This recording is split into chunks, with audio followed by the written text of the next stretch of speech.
బాల్య వివాహం ఆపుదాం, బాలిక భవిష్యత్తును కాపాడుదాం. ఆడపిల్లలకు చిన్న వయసులో పెళ్లి కాదు, మంచి చదువు, భద్రమైన భవిష్యత్తు ఇవ్వాలని అధికారులు పిలుపునిచ్చారు. బాల్య వివాహాలను అరికట్టినప్పుడే బాలికల జీవితాల్లో వెలుగులు నిండుతాయని పేర్కొన్నారు. బండి ఆత్మకూరు మండలం వెలుగు కార్యాలయంలో మండల మహిళా సమాఖ్య సమావేశం సందర్భంగా బాలల సంరక్షణ, బాల్య వివాహాల నివారణపై అవగాహన సదస్సు నిర్వహించారు. ఈ కార్యక్రమంలో ఐసిడిఎస్ సూపర్వైజర్ రమాదేవి, డిసిపియు ప్రతినిధి లక్ష్మీదేవి, ఏపీఎం గుర్రప్ప తదితరులు పాల్గొన్నారు. చిన్న వయసులో పెళ్లి చేయడం వల్ల బాలికల చదువు మధ్యలో ఆగిపోవడంతో పాటు ఆరోగ్యం, భవిష్యత్తుపై తీవ్ర ప్రభావం పడుతుందని తెలిపారు. 18 ఏళ్లలోపు బాలబాలికలకు, 21 ఏళ్లలోపు బాలురకు వివాహం చేయడం చట్టరీత్యా నేరమని, బాల్య వివాహాలను ప్రోత్సహించే వారిపై కఠిన చర్యలు తప్పవని హెచ్చరించారు. ఎక్కడైనా బాల్య వివాహానికి ఏర్పాట్లు జరుగుతున్నట్లు తెలిసినా వెంటనే 1098 చైల్డ్ హెల్ప్ లైన్కు సమాచారం ఇవ్వాలని సూచించారు. సమాచారం ఇచ్చిన వారి వివరాలను గోప్యంగా ఉంచుతామని తెలిపారు. ఒక బాల్య వివాహాన్ని ఆపడం అంటే ఒక బాలిక జీవితాన్ని కాపాడటం, ఆమె కలలకు రెక్కలు ఇవ్వడం. ప్రతి గ్రామం బాల్య వివాహాలపై అప్రమత్తంగా ఉండాలని అధికారులు పిలుపునిచ్చారు. ఎం ఆంజనేయులు, టుడే టీవీ ప్రతినిధి, నంద్యాల జిల్లా. ఒక సాంఘిక దురాచారం మరియు బాల్య వివాహాలు ఒక నేరం. బాల్య వివాహాలు బాలికల విద్య, బాలికల రక్షణ, బాలికల ఆరోగ్యం మరియు వారి అభివృద్ధికి ఆటంకం కలిగించడమే కాకుండా వారి కలలను సాకారం చేసుకునే అవకాశాలను దూరం చేస్తుంది. అందువల్ల నేను ప్రతిజ్ఞ చేస్తున్నాను, బాల్య వివాహాలకు వ్యతిరేకంగా సాధ్యమైన ప్రతి ప్రయత్నం చేస్తాను.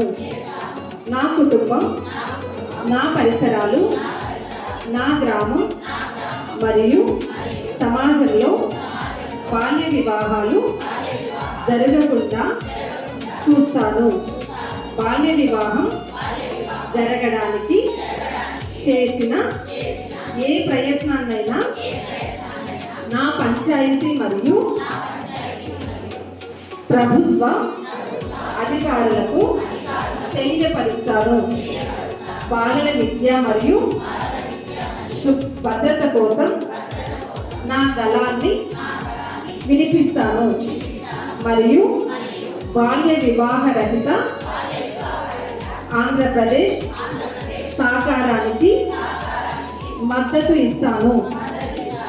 ఇప్పుడు ప్రతిజ్ఞ చేస్తున్నారండి, ఖచ్చితంగా మీ నుంచి మాకు ఫోన్లు రావాలి. ఎంతవరకు ఉద్యోగాలు చేస్తున్నారు, ఎప్పుడూ కూడా కుటుంబంలో భర్త చాటున ఉంటూ ఆర్థిక స్వాతంత్రం లేకుండా ఎన్నో ఇబ్బందులు ఎదుర్కొన్నారు. వాటిని కాదని ఈరోజు మనం సమాజంలోకి వచ్చి మన పిల్లలకి ఎలాంటి భవిష్యత్తు ఇస్తున్నాము. మనకంటే మన పిల్లలు బాగుండాలి కదా. మనం బాగుండడం అంటే మనం మాత్రమే బాగుండడం కాదు, మన చుట్టూ ఉన్న వాళ్ళు బాగుండాలి, మన కుటుంబాలన్నీ బాగుండాలి. అప్పుడే గ్రామం బాగుంటుంది, తర్వాత దేశం బాగుంటుంది. అవునా? సో ఏ కుటుంబాల్లో అయితే బాల్య వివాహాలు జరుగుతున్నాయో వాళ్ళకి కావాల్సిన కారణాలు చాలా ఉంటాయండి. అవన్నీ రీజనబుల్. వాళ్ళు చెప్పేవన్నీ అయితే చూసి చూడనట్టు వదిలేద్దాం, ఎందుకు మనం ఆపడం అని అనిపిస్తుంది. కానీ దానికంటే పెద్ద సమస్య ఏంటి, మనం ఆపామనుకోండి, ఒకవేళ లైఫ్లో ఆ అమ్మాయి కనలేక చనిపోవచ్చేమో, లేదా చదువుకుంటే తను పెద్ద ఆఫీసర్ అవ్వచ్చేమో. మనం ఆ వివాహం ఆపడం వల్ల తన భవిష్యత్తు మంచి జరుగుతుందేమో. మనం ఆపితే పాపం వస్తుంది అనుకునే కంటే ఇక్కడ ఏమైతుంది అంటే, ఒక ఇందాక మేడం మీకు చెప్పారు, చైల్డ్ హెల్ప్ లైన్ నెంబర్. బాల్య వివాహాలు జరిగితే ఈ నెంబర్కి ఫోన్ చేయాలి. ఏదండి ఆ నెంబర్? 1098.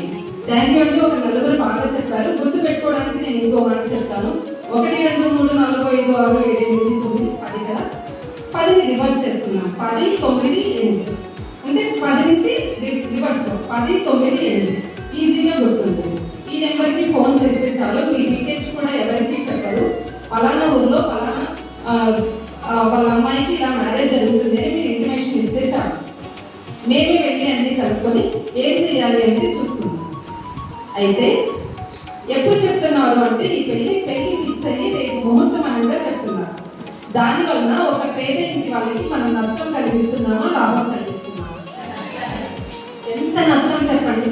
పరువు పోతుంది, డబ్బులు పోతాయి, ఇంకో సంబంధం కుదరడం కష్టం, ఏం చేసిందో ఇలా ఆపారు. దీనికన్నా ముందు ఎక్కువ ఆలోచించేది ఇలా పెళ్లి ఆపారంటే ఎవరు ఫోన్ చేశారో, ఈ అమ్మాయికి ఏమైనా లవ్వర్ ఉన్నాడేమో, లేకపోతే ఇంట్లో ఎవరికైనా పడిన వాళ్ళు ఉన్నారేమో, వాళ్ళ ఆలోచన అంతా కూడా ఎవరు ఫోన్ చేశారు దీని మీదనే ఉంటుంది తప్ప మా పిల్ల భవిష్యత్తులో కాపాడదాము అనేది అయితే ఉండదు.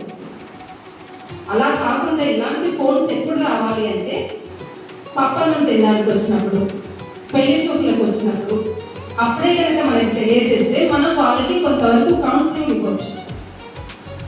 లేదా ఎంగేజ్మెంట్ అయినప్పుడు అంతవరకు బయటకు రాకుండా అయితే ఉండదు కదా. సో ఖచ్చితంగా ఇవన్నీ మీ గ్రూప్లో ఉన్న 10 మందికి తెలుస్తుంది. వాళ్ళ అమ్మాయిని చుండికి వచ్చినారు, వాళ్ళ ఇంటికి పప్పన్నం తిండికి వచ్చినారు, ఎంగేజ్మెంట్ అయింది, ఆ అమ్మాయి చిన్నపిల్ల కదా, పాపం చిన్నపిల్లకి చేసేస్తున్నారు. ఈ కారణాలన్నీ తెలిసినప్పుడు మనం చేయాల్సింది ఏమీ లేదు, మనం పని కట్టుకొని ఆపాల్సిన అవసరం లేదు. మనకి గ్రామంలో బాల్య వివాహాల కమిటీ అనేది ఒకటి ఉంటుంది. ఇందాక మేడం చెప్పాలి సిఎల్పి బోర్డ్. మనకి మండల లెవెల్లో అయితే ఎంఆర్ఓ గారు, ఎంపీడీఓ గారు, మేమందరము ఉంటారు. అదే విలేజ్ లెవెల్లో అయితే panchayat secretary, DRO, school head master, anganwadi teacher, MSP, మీరు, ఏఎన్ఎం, మీరు మీన్స్ బిఓఏ, ఏఎన్ఎం, తర్వాత సర్పంచ్ గారు, ఇలా 11 మందితో కూడినటువంటి ఒక కమిటీ ఉంటుంది. ఆ కమిటీ ఒక నెలకొకసారి ఒక సమావేశం నిర్వహించుకున్నట్లయితే మనము మన పిల్లల గ్రోత్ కోసం ఏం చేయొచ్చు, మన పిల్లల అభివృద్ధి కోసం ఏం చేయాలి. ఇప్పుడు ఈ వివాహం జరగకూడదు అంటే మనం ఏం చేయాలి? పిల్లల్ని చదివించుకోవాలి. చదివించుకుంటూ ఉంటే ఈ వివాహం గురించి ఆలోచన రాదు. చదివించుకోవాలంటే ఎక్కువ దూరం వెళ్ళాల్సిన అవసరం లేదు. మన మండలంలోనే కేజీబీవీ ఉంది, మోడల్ స్కూల్ ఉంది, జూనియర్ కాలేజీ ఉంది, అవునా కాదు? కొంచెం వాళ్ళకి మోటివేషన్ చేసి పంపిస్తే చాలు, లక్షణంగా వాళ్ళు వెళ్తారు. వాళ్ళకు ఒక అపోహ ఉంటుంది. ఏం అపోహ అంటే పిల్లలందరూ పాడైపోతున్నారు, అక్కడ తిరిగి ఇక్కడ తిరిగి ఏమైపోతారు, పెళ్లి చేసేస్తే పని అయిపోతుంది. మనము కానీ మనం పెంచిన మన పిల్లల పట్ల మనకి నమ్మకం లేకపోతే ఎలా? ఆ పిల్లలకి వాళ్ళు కౌన్సిలింగ్ ఇచ్చుకోవాలి. 18 సంవత్సరాలు నువ్వు కంటికి రెప్పలా కాపాడుకోలేక నీ బరువును దించుకోవడానికి ఆమె తలపైన బరువు పెట్టడం ఎంత దురాచారం. మరియు బాల్య వివాహాలు ఒక నేరం. బాల్య వివాహాలు బాలికల విద్య, బాలికల రక్షణ, బాలికల ఆరోగ్యం మరియు వారి అభివృద్ధికి ఆటంకం కలిగించడమే కాకుండా వారి కలలను సాకారం చేసుకునే అవకాశాలను దూరం చేస్తుంది. అందువల్ల నేను ప్రతిజ్ఞ చేస్తున్నాను, బాల్య వివాహాలకు వ్యతిరేకంగా సాధ్యమైన ప్రతి ప్రయత్నం చేస్తాను. నా కుటుంబం, నా పరిసరాలు, నా గ్రామం మరియు సమాజంలో బాల్య వివాహాలు జరగకుండా చూస్తాను. బాల్య వివాహం జరగడానికి చేసిన ఏ ప్రయత్నాన్నైనా నా పంచాయతీ మరియు ప్రభుత్వ అధికారులకు తెలియపరుస్తాను. బాలల విద్య మరియు భద్రత కోసం నా గళాన్ని వినిపిస్తాను మరియు బాల్య వివాహ రహిత ఆంధ్రప్రదేశ్ సాకారానికి